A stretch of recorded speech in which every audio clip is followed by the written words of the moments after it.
Hello, everybody, and welcome back to our YouTube channel. This is Shireen Kapoor. I'm a Canadian immigration lawyer, as you might have known in the previous vlogs. I have taken some time off from videos right now, and I'm coming back after a long time. And there is a specific reason attached to that. It is because of so much of processing hassles that were going on due to the ongoing strikes in Canada, and we were having a lot of workload in terms of processing. And sometimes you just need to shut off and just concentrate on the work also.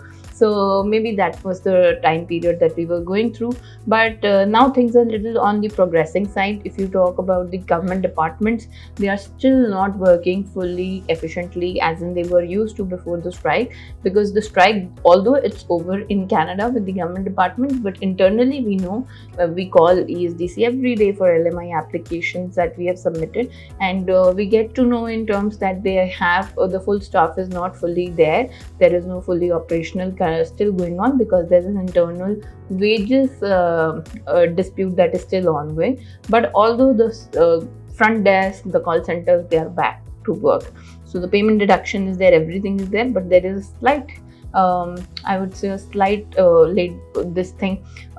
delay in terms of processing of those applications, and I was just on top of those and working around those. So all my time, dedication, everything was going into that. But there was a very important program delivery update on the 17th of May in terms of IRCC, in terms of their operational manual related to the startup visa work permit applications. Now, earlier what used to happen is that if you have a commitment certificate, it was really easy to get a startup visa work permit in terms if you are an essential person, meet the LICO and just the basic criteria. But now there has been certain changes. In December, they changed the LMI exemption title to A75, and now they have changed it to A77, which is the LMI exemption title. Now you will come as an entrepreneur who's coming as a self-employed person. So there are certain changes which I'm going to run with you in terms of showing you the screen as well. What the government has made the changes and how previously that was not a part of the original application, and how the assessment now will be from a narrower lens, I would say, in terms, because now the whole criteria will be judged like a C10 significant benefit, like what benefit this business is going to bring into Canada. Also, your permanent residency application is in process. That is a mandatory thing now. Earlier, you could have submitted work permit before and then you could have done the PR. But now the essentially officers will check that your entire group's permanent residency application is under process. So this is the official page of the Startup Business Class Permanent Residence Applications. Again, this is the work permit page. As you can see, this comes under the publication manual, and it is available to general public for all kind of information, so that you know what you're going to submit to and what you have to submit and how your application is going to be assessed. So this program, as you know, comes under the International Mobility Program. Again, it's a work permit, and there are guidelines which have come in place. Now, applications, now there are two types of applications: work permit submitted before 18th May of startup visa and work permit submitted after 18th May. The one submitted before 18th May 2023 will be assessed previously the way it was, the way they used to assess the startup business class work permits. But now, technically, if you see the points, there are certain things that they have made the changes. For example, let's start with this eligibility. Eligibility remains the same. There is no such difference in terms of eligibility, but of course, now you have to show a permanent residency application is pending, which was submitted while the commitment certificate was valid. So now the work permit will only be assessed if a PR application, they can see it in the system, is pending. And how you can prove that? Of course, you will have to attach the lawyer portal proof or your self-rep proof that your PR application is pending, or if it's a paper application that you submitted, which ideally is not advised now, but if it is submitted, then the proof of that, the application of receipt. So then there are other points that you have to see. Of course, you have to be called same thing.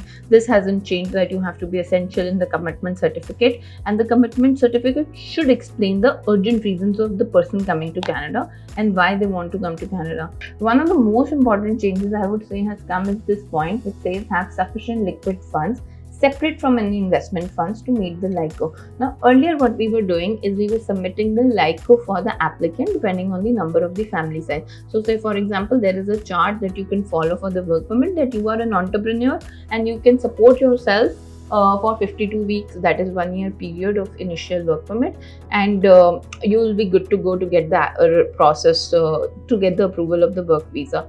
But now what they say is, again, why I say it is being compared to a significant benefit or a C10, and it's going to be a very narrow lens, is because now they want to see liquid funds for you to run the business also. So for example, if you are a team of 4, they want to see the funds of the in the name of the essential person, or together maybe cumulatively, that we can work around in terms of proof of fund, how we submit. But the business in general as a whole should have the money to run the operations that you are saying you are going to run in Canada. So this means the graph has gone a little above, because sometimes what I have seen in past is that people try and arrange funds slowly and steadily.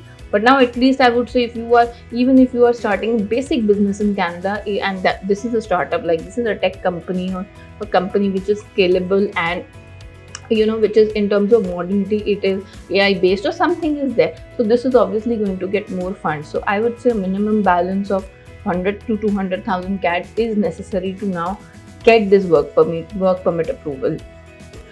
So they also make a note, if you can see, that while we know that explicitly stated in these consideration, the commitment certificate has to be valid at the time the work permit application or PR application is submitted. Now this criteria was not there before. You could have submitted work permit applications post your permanent residency application, maybe your LOS, because it's a validity of usually giving for 6 months, so it may be expired or something by the time you're collecting documents, submitting PR file and all.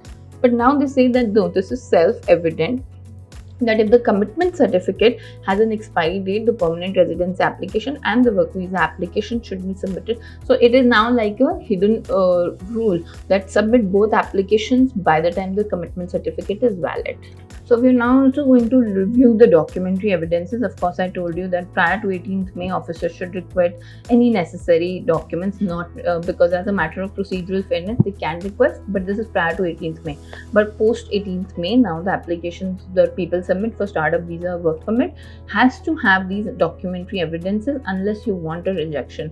So basically, a complete startup business class certificate, which is a letter of support, and this has to be valid, this has to be applicable is essential to the business, and this also has to indicate the urgent reason. So make sure your LOS and commitment certificate are rightly filled from the very beginning by the designated entity.